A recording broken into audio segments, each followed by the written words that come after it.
Hello friends, welcome to love and happy family.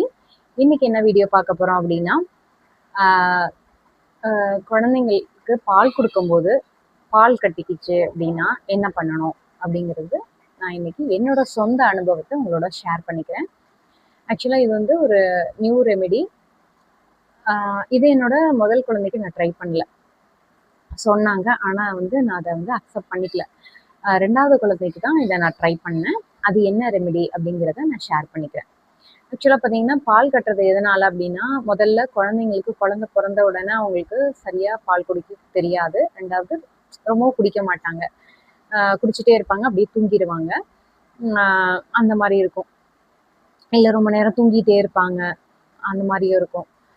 சில பேர் என்ன சொல்லுவாங்க அப்படின்னா, நம்ம அந்த குழந்தையோட உச்சந்தலை இருக்குல்ல, ரொம்ப சாஃப்டாக இருக்கும் அந்த இடத்துல. அந்த இடம் வந்து நம்மளோட மார்பகத்தில் முட்டினாலும் இந்த பால் கட்டுங்கிறது வரும் அப்படின்னு சொல்றாங்க.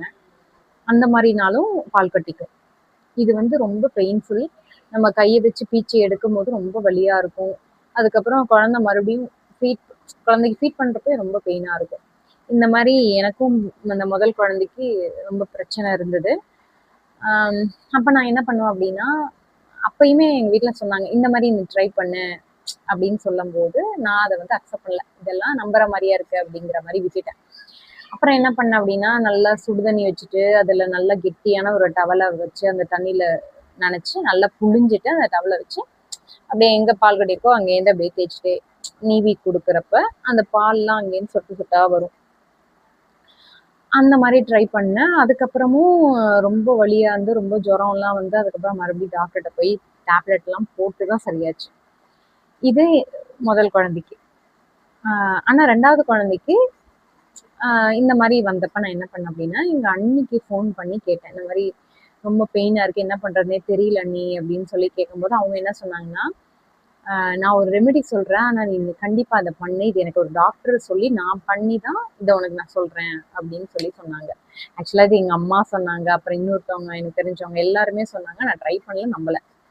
என்ன அப்படின்னா, முதல் குழந்தை, அதாவது முதல் தலைச்சங்குழந்தை, முதல் ஆண் குழந்தையோட காலை எடுத்து நம்ம வந்து எங்க பால் கட்டியிருக்கோம் அந்த இடத்துல காலை வச்சு என்ன பண்ணணும்னா, இப்படி காலை வச்சு இப்படி நீவி கொடுக்கணும். நீவி கொடுத்தா சரியாயிடும் அப்படின்னு சொன்னாங்க. எனக்கு அவங்க சொன்னப்பெல்லாம் நம்பவே இல்லை. இதெல்லாம் நம்புற மாதிரியா இருக்கு அப்படின்னு சொல்லிட்டு நான் பண்ணலை.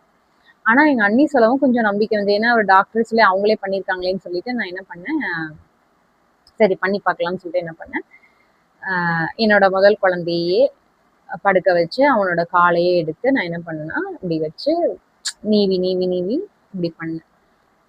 உண்மையிலேங்க சரியாயிடுச்சு. எனக்கே ஆச்சரியமா இருந்துச்சு, அட கடவுளை, இதை வந்து நம்ம முன்னாடியே பண்ணியிருக்கலாம் அப்படின்னு அப்பதான் எனக்கு தோணுச்சு. அதுக்கப்புறம் ஏன்னா இந்த வீட்டுக்கு பக்கத்து வீட்டுல இருக்கிறவங்களுக்கும் குழந்தை பிறந்திருந்தது. அப்ப அவங்களுக்கும் இந்த மாதிரி ப்ராப்ளம் வந்து இந்த மாதிரி சரியாக மாட்டேங்குதுன்னா அவங்க வந்து என்கிட்ட கேட்டு நான் இதை சொன்னேன்.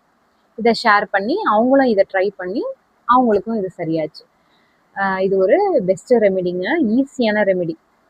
சரிங்களா? இதை நீங்க கண்டிப்பா ட்ரை பண்ணி பாருங்க. யாராவது இந்த மாதிரி ப்ராப்ளம் ஃபேஸ் பண்ணிட்டு இருக்காங்க அப்படின்னா அவங்களுக்கும் கண்டிப்பா ஷேர் பண்ணுங்க. இந்த டிப்ஸ் உங்களுக்கு ரொம்ப பிடிச்சிருந்தா லைக் பண்ணுங்க.